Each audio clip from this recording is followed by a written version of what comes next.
Hello and welcome here to an all-new broadcast of Wake Up Call with Dan Tortora. This is on the heels of the college football playoff the committee releasing their first rankings of the 2025-26 season here on Tuesday, November 4th of the year 2025.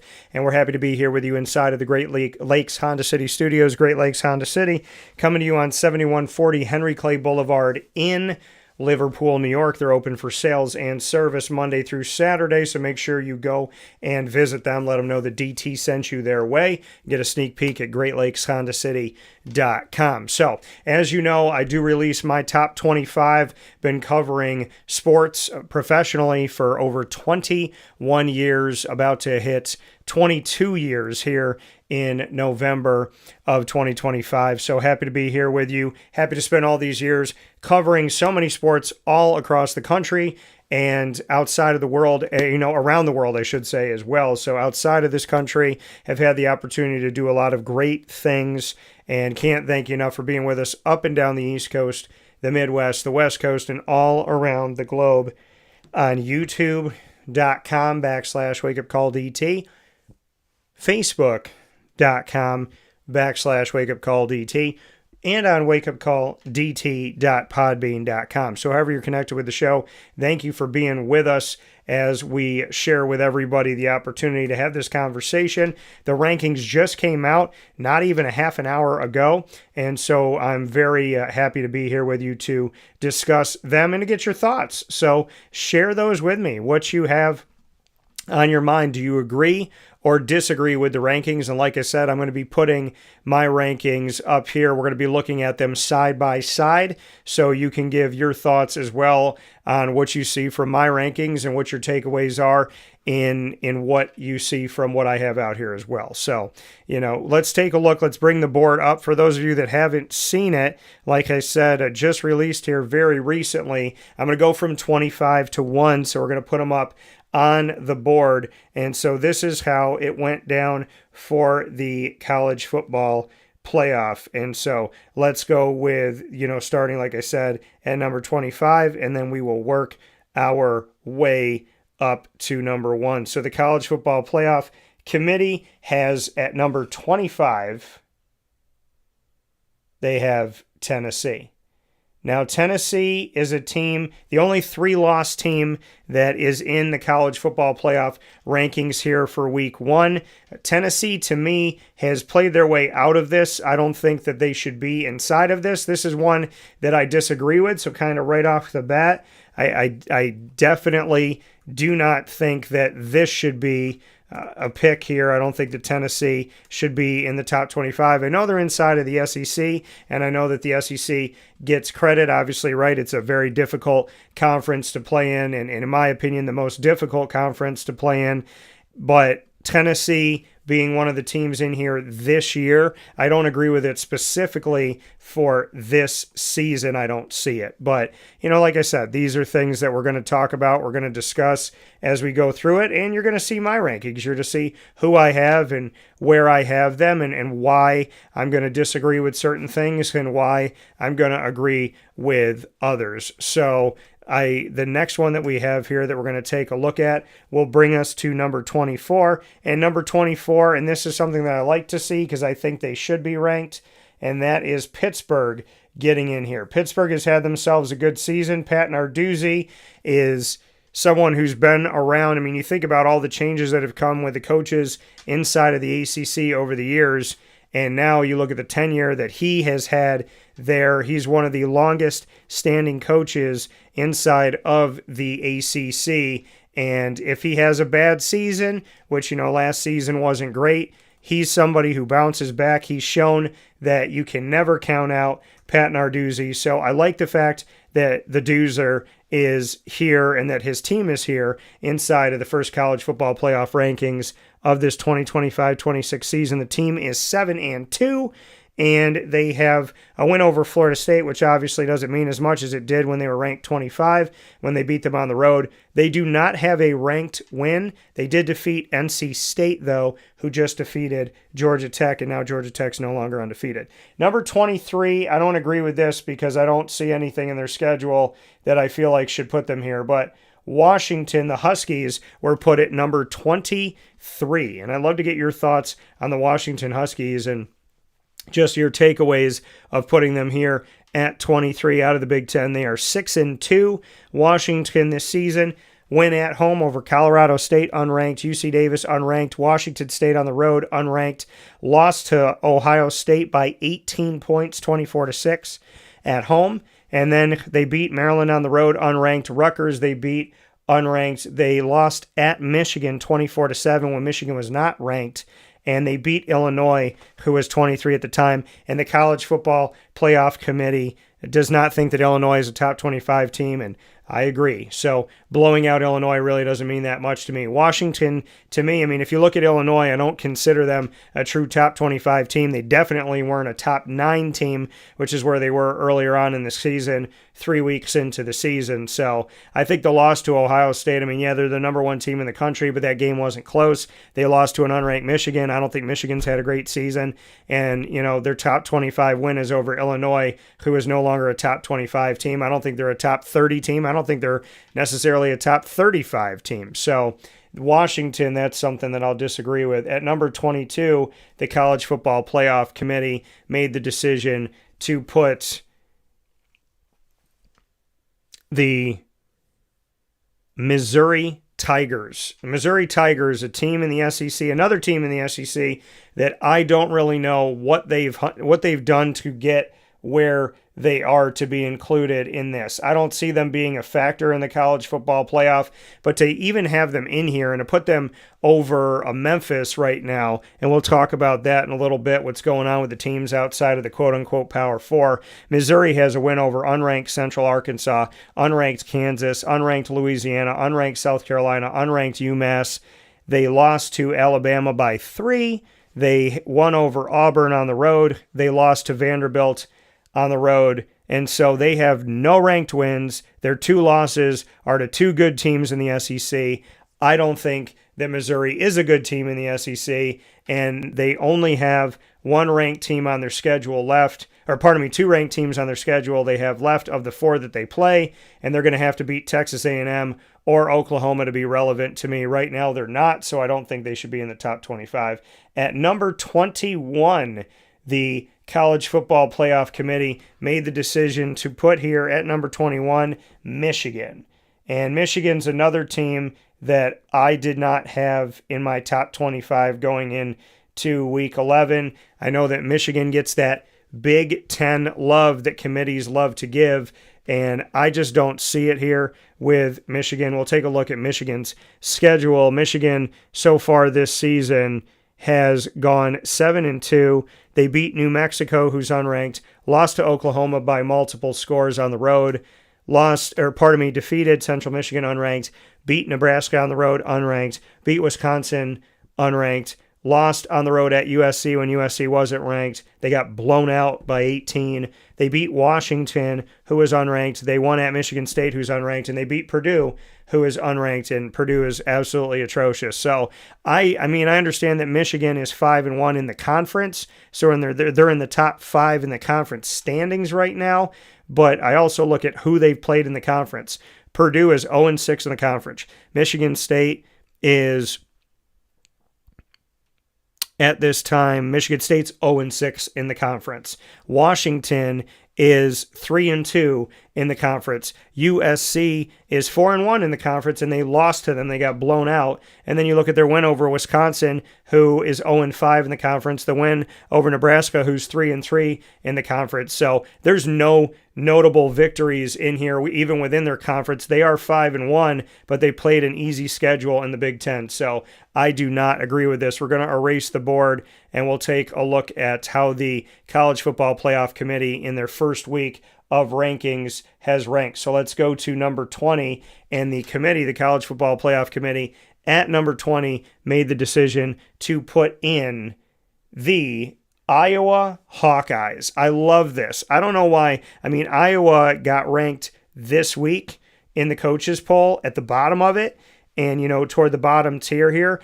I don't understand what my fellow media are seeing when it comes to the AP poll. I have no idea why they are not putting Iowa in the top 25. They haven't put them in the top 25 all season.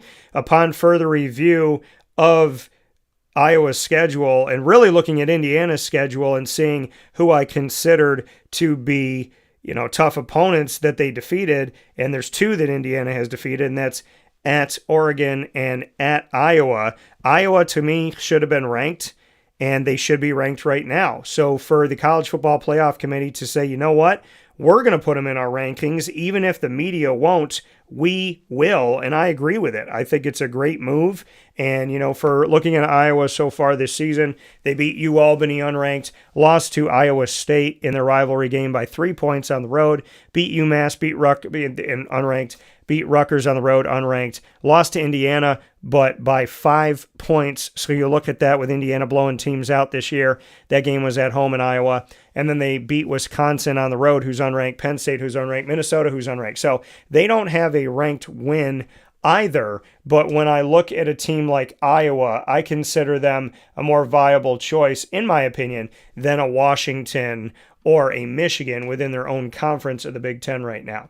At number 19, the College Football Playoff Committee put in USC. This is another team that I think is underwhelming. They're 6-2 at the time of our conversation right now. And as we take a look at USC, let's take a look at their schedule. They beat Missouri State, who's unranked. They beat Georgia Southern, unranked. They won at Purdue, who's still winless in the conference, unranked. They beat Michigan State, who's winless in the conference, unranked.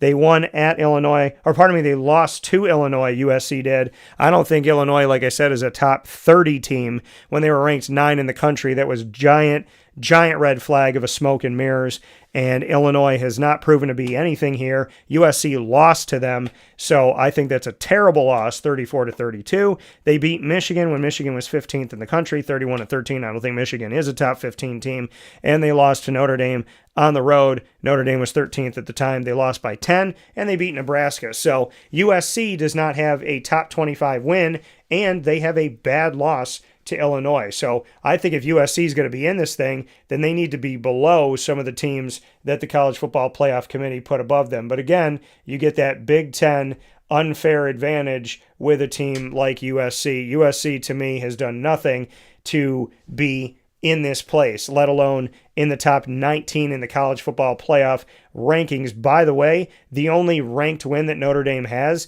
is against USC, and I don't think USC is a good team. So I don't think Notre Dame, by any stretch of the imagination, should be where they are, but we'll talk about it when we get to it. Miami's at number 18. The committee liked Miami last year. They like them here. They're giving Miami a fighter's chance to try and get something done here. But Miami is in a bad place right now. Virginia and Louisville have the opportunity to play. Virginia, Georgia Tech, Louisville, Pittsburgh, SMU, Duke, they're all still alive to play in the ACC championship. Miami's not going to be playing for an ACC championship. They lost to an unranked SMU, who I think is a better team than people give them credit for. They have 3 losses, but they had that high-scoring loss, 3 points to Baylor, second week of the season. They also lost to Louisville, who I think is a really good team. I said that preseason. Miami's only ranked wins are over South Florida, who's not ranked anymore, and Florida State, who's not ranked anymore. They beat Stanford, Florida, Bethune-Cookman, and they did beat their only ranked win besides Notre Dame, I should say. They did defeat Notre Dame early on in the season. Notre Dame, to me, is ranked way too high this year. They should not be ranked this high. There's not a logical argument for Notre Dame being as high as they are. The only argument is they're Notre Dame, and they sell a lot of tickets, and people seem to like them. And Rudy was a good movie. But Miami's win over Notre Dame is their only key victory. It was in the first week of the season, and like I said, I don't have Notre Dame as high as some others do, but Miami, if they have that third loss, they're done. But as of right now, they're still in it. I don't think they're going to be making the college football playoff. A lot of things would have to go wrong. The team above them, Georgia Tech is 8-1. They were one of the only undefeated teams left. They started the season 8-0. They beat Clemson, but that no longer is a good win when you look at the quality of team. I like looking at college football like college basketball. What's a quad 1, quad 2, quad 3, quad 4 win? And the Clemson game would have been a quad 1, but no longer is that a quad 1 win. They beat Colorado on the road, unranked, Gardner-Webb, unranked, Clemson, who is ranked 12th but not ranked anymore, Temple, who's unranked, at Wake Forest, unranked, Virginia Tech unranked, at Duke unranked, Syracuse unranked, and they just lost to NC State, and they allowed almost 50 points in that game. However, they only have one loss, and I do think that Georgia Tech should be above Miami at this moment. Number 16, we take a look at the College Football Playoff Committee's decision of who they put at number 16, and here on Wake Up Call with Dan Tortora's assessing of the College Football Playoff first rankings of the 2025-26 season, we have here inside the Great Lakes Honda City Studios, Vanderbilt is number 16. Do I agree with Vanderbilt being number 16? You'll find out shortly here. But Vanderbilt, obviously, I think that this is a team that if they had not lost to Texas, I would be putting Vanderbilt in the top 10 and not Notre Dame. So, Vanderbilt has their loss to Alabama, but they defeated LSU, who was ranked in the top 10 at the time. I don't think LSU is a terrible, I mean, it's not as high of a win as it is now, but I still consider it better than some other wins that teams have. And they beat Missouri, and, I don't consider that to be a phenomenal win because I think Missouri is overly hyped, but as of right now, but that still is a top 15 win for them. Is this a little smoke and mirrors with LSU and Missouri being ranked as high as they were at the time? Yes, but you still look at it and say, I like those wins over some of the other wins that a USC or a Washington has had up to this point. But losing by 3 to Texas on the road, that does affect Vanderbilt, so they've dipped down here. Let's take a look at where things are at in the top 15 for the College Football Playoff.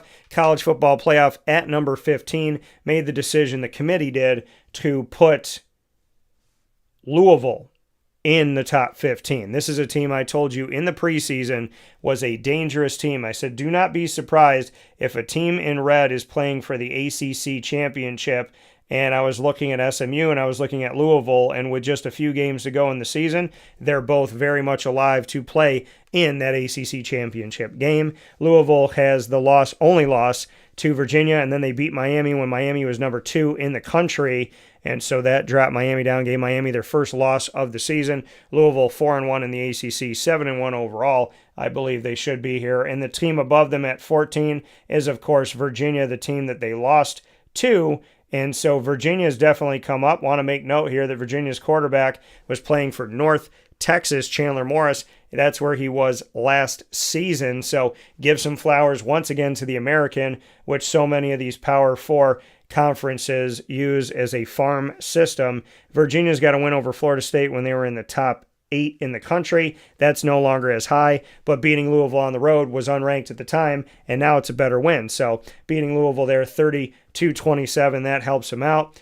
And so they beat a Cal team who's not bad this year. They did lose to NC State earlier on in the season. So really the key thing for Virginia is that they're leading their conference. They're undefeated in the ACC, and their only loss is to a Louisville team who's gotten better as time has gone on this season. So I saw something with Jeff Brom in Louisville. I said it going in, and it's good to see that that's continued on. Let's take a look at the top 13 here. We have Utah at 13 out of the Big 12. Utah getting some love. A win at UCLA unranked, Cal Poly unranked, at Wyoming unranked. A loss to Texas Tech, blowout by 24, and that game was at home. A win at West Virginia unranked. A win against Arizona State, who's no longer ranked. A loss to BYU by 3 on the road when BYU is 15.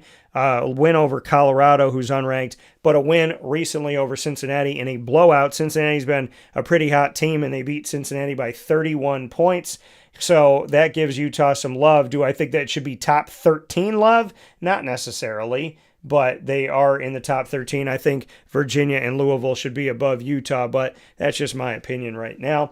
Taking a look at number 12, we have Oklahoma, and Oklahoma with a loss to Texas and a loss to Ole Miss are their only losses on the season. They beat Auburn when they were ranked, they beat Michigan, and they beat Tennessee on the road, while Tennessee and Michigan are in the college football playoff rankings, so that meant something to the committee to put Oklahoma here. I actually think Oklahoma arguably should be a little bit higher. And then the team that beat Oklahoma is higher than them at number 11. I don't know how in the heck you put a Texas team with 2 losses behind a Notre Dame team whose only quality win is against USC, who, as I've told you, has not had a very good schedule. Their portfolio doesn't look great. So the committee puts Notre Dame here. Notre Dame's claim to fame is that they beat USC, who's not that good, and they almost won against Miami, and they almost won against Texas A&M. They're giving Notre Dame top 10 worthy credit for winning one game over a top 20 team and almost beating 2 teams. They didn't beat those teams. They almost beat those teams. But for some odd reason, there's credit for almost beating a team. So make sense for that. With me, I can't make sense of it, but that's where we're at right now. If you almost beat a team, that's considered good. I don't get it. And Miami, who they almost beat but didn't beat, dipped in the rankings, and Texas A&M still undefeated. But why is Notre Dame above Texas and above these other teams that have 1 loss and these other teams that have better competition that they've gone up against? Notre Dame is getting credit in the top 10 as if they beat Miami, Texas A&M, or both. And anybody who's not willing to admit that doesn't want to see it. Number 9 in the rankings, Oregon. Oregon here is 7-1. Their only loss is to Indiana. Their win over Penn State on the road when Penn State was 3 in the country, and I told you that that was a ridiculous ranking for Penn State at the time. It proved to be true. I talked to you about Penn State all season, and as far as how everything shook out, they aren't who they were being ranked to be, and I kept saying, what have they done? What have they done to be this high, to be 3, to be 2? So that win for Oregon doesn't hold the same weight, and the loss to Indiana, obviously that goes against Oregon, and they lost to Indiana by double digits. So, Oregon being higher here, they're given credit for being in the Big Ten and for only having 1 loss, but they don't have a top 25 win right now. So, a little sketchy with Oregon being there. And then Texas Tech here. They have 1 loss to Arizona State, 26-22 on the road. Arizona State was not ranked. Their wins are over unranked at Kansas State, or in order, Arkansas, Pine Bluff unranked, Kent State unranked, Oregon State unranked. At Utah, they blew them out by 24, so that's got some merit when Utah was 16th in the country. At Houston, Houston's had some good moments this year, even though they were not ranked. Kansas, that's an unranked win. And then the win over unranked Oklahoma State, and at unranked Kansas State, they beat them as well. So Texas Tech, I'm not as high on Texas Tech as some other people may be, but I can understand they only have 1 loss and they've been playing well even through adversity. But the team above them is the team that's undefeated in the Big Ten. BY mother freaking U. The Cougars making it happen here. The Cougars, if they're playing Texas Tech this week, if they win this game, they're probably going to knock Texas Tech out of this thing. I don't know how you can argue Texas Tech after this. So Cincinnati being on the schedule still for BYU. They beat Texas Tech and they beat Cincinnati on the road. Both of those games are on the road. That would look really good for BYU, and I think that would solidify them as far as Texas Tech goes. And BYU is undefeated overall. Texas Tech, they have BYU at home, UCF, and at West Virginia. So if Texas Tech loses to BYU, I don't know where the argument's going to be with a 2-loss Texas Tech team that either of those 2 games can merit them getting into the college football playoff. And then number 6, pulling in, is the Lane Train at number 6 for Ole Miss. This team is a team I've been watching all throughout the season as a dangerous team. You talk about all these other SEC schools, but you got an 8-1 Ole Miss team, and Ole Miss has a win over Oklahoma on the road. They lost to Georgia 43-35 by 1 possession. They beat LSU when LSU was 4 in the country. Obviously, they've dipped there, but I still think the win over LSU is better than some other wins that other teams have. And they blew out a Tulane team that had done some good things this year. So Ole Miss coming in at number 6. And then let's take a look at the top 5 and how the top 5 shakes out in this. The top 5 for the college football playoff as far as how the committee has ranked. They put Georgia at number 5, which I understand here. They only have 1 loss, and that 1 loss is to the team that is above them, which is Alabama. Alabama has 1 loss this season, and it's a bad loss to Florida State. If Alabama did not have that loss to Florida State, Alabama had a string of games this season inside of the SEC where they beat ranked Georgia on the road, ranked Vanderbilt, ranked Missouri on the road, ranked Tennessee. Looking at this season for Alabama, I believe that they would be the consensus number one without doubt unless somebody had no brain cells. If Alabama was undefeated and they didn't have that one blemish from Florida State, they are the consensus number one in the country. At number 3, Texas A&M, I can understand why they're behind the other two teams that were 2-1, and that is because that Texas A&M, despite being undefeated, really has not had that difficult of a schedule this year. They only have one ranked win, and that ranked win is against Notre Dame. Oh, and they will have the opportunity. Well, they did have a ranked win over LSU, who's not ranked anymore. They blew them out on the road. Like I said, I still consider that a quality win. I consider the Notre Dame game a quality win on the road in South Bend. But now they have Missouri and Texas, and then South Carolina and Samford. If they can beat Missouri and Texas, then they're going to have an argument of why they should be above Indiana or Ohio State, and that's where we are. Number 2, Indiana. Indiana, in my opinion, has 2 quality wins at Oregon and at Iowa. They're finishing off their season against the bottom feeders of the Big Ten. Going into last week, the last 4 games that they have on their schedule before they played Maryland, going into that game, the last 4 teams Indiana plays has a combined record at the time of 1-17 in the Big Ten, including multiple winless teams.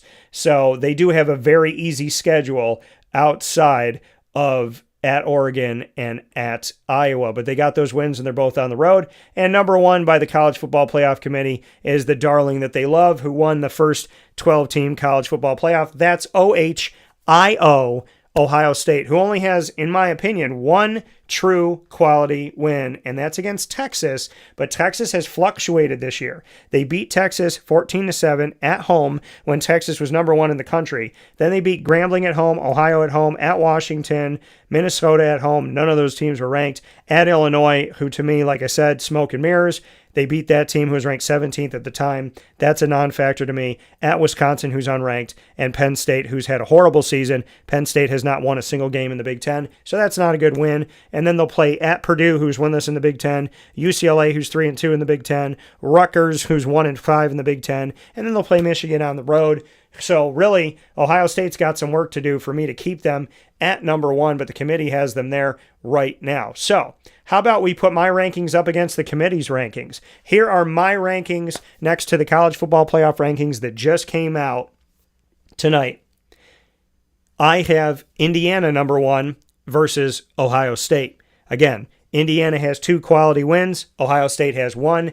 Indiana's quality win, both of those came on the road, and Ohio State's was at home. So I look at all those things, right? They have 2 as opposed to 1 quality win. They have 1 more win overall than Ohio State, 9-0 to Ohio State's 8-0. And Ohio State's win over Texas fluctuates based on what Texas we've gotten what week this season, where Oregon stayed pretty consistent and Iowa's only gotten better. So I'm not saying Texas is a bad team.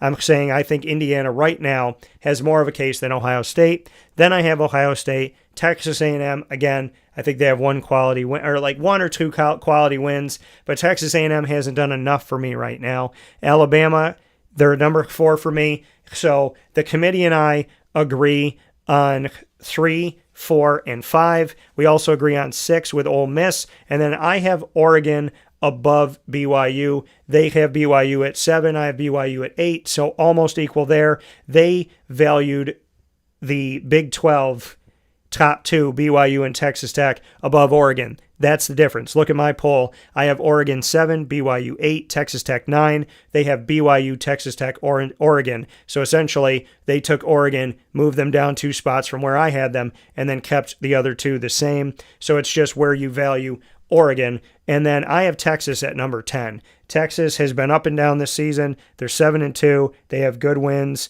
They're a quality team, and they're a hell of a lot better than Notre Dame. So I have them at 10. The committee has them at 11. I have Notre Dame at 16. And because I argue other teams above them, I think Vanderbilt is a better team here at 7-2. They have Vanderbilt at 16. I have them at 11. I have Oklahoma at 12, same as the committee. And then I have Virginia at 13. They have Virginia at 14.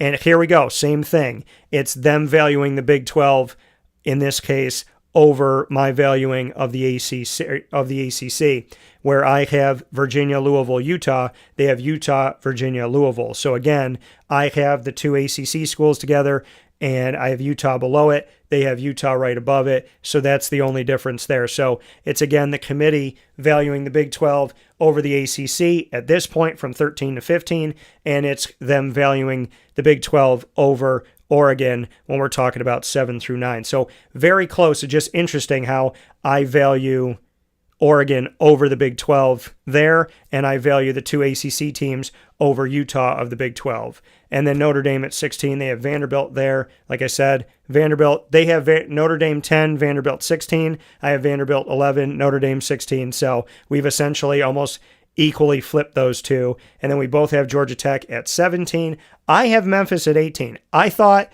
the highest ranked team outside of the Power Four conferences, I thought that mattered. They don't have any teams outside of the Big 12, Big 10, SEC, ACC, and Notre Dame ranked. So that's kind of wild to me. So I have Memphis there, and then they have Miami at 18, where I have Memphis. I have Miami at 19. So again, very close. They have USC at 19. I have USC at 23. Again, I don't think they have any quality wins. And then at 20, I have Cincinnati. They have Iowa at number 20. And then I have SMU at 21. I know they have 3 losses, but instead of me putting Tennessee in, I put SMU into this with the win over Miami, who I feel like has been a darling of this committee for the last 2 years. They have Michigan at 21. I don't value Michigan this year. They would have to beat Ohio State for me to take a look at Michigan. And they would shoot up my board if they beat them. 22, Iowa. I could probably move Iowa above. If they beat Oregon, they're going to move way up my thing here. We'll see them rise they'll rise above Miami and Cincinnati and SMU and so on and so forth. They have Missouri at 22. Again, I think Missouri's overranked. I have USC at 23. They have them at 19. They have Washington at 23. I think Washington's a non-factor. And then I have 24, North Texas, who's 8-1 and just gave Navy their first loss of the season. They have Pittsburgh at 24. I have Pittsburgh at 25. They have Tennessee at 25. I think Tennessee's already out of it. So if you actually look at these head-to-head as we're looking at it right now, side by side, my rankings really aren't that far off. Until we get to the bottom where I have a few teams in that they don't, and they have a few teams that I don't, we're very close there. And it's interesting to see the valuing of the committees look at the Big 12, where I value them a little bit lower, just, 1 or 2 spots lower. So when you look at, again, 7 through 9 and then 13 through 15, that's literally them just having a higher value when it comes to putting them up against Oregon in the Big 10 and putting them up against the top of the ACC. So those are my rankings with the College Football Playoff rankings. This has been a special edition of Wake Up Call with Dan Tortora, a bonus broadcast inside the Great Lakes Honda City Studios. I thank you for being here with me as we got to break this down right after we saw the College Football Playoff rankings come out. I had the opportunity to talk with you about exactly how I feel about where things are at. And it's really cool to see that my top 25 is not that far off from the College Football Playoff Committee's first rankings of the 2025-26 season. For now, from the Great Lakes Honda City Studios, I say God bless, no stress, do your best. We'll talk soon. Stay safe.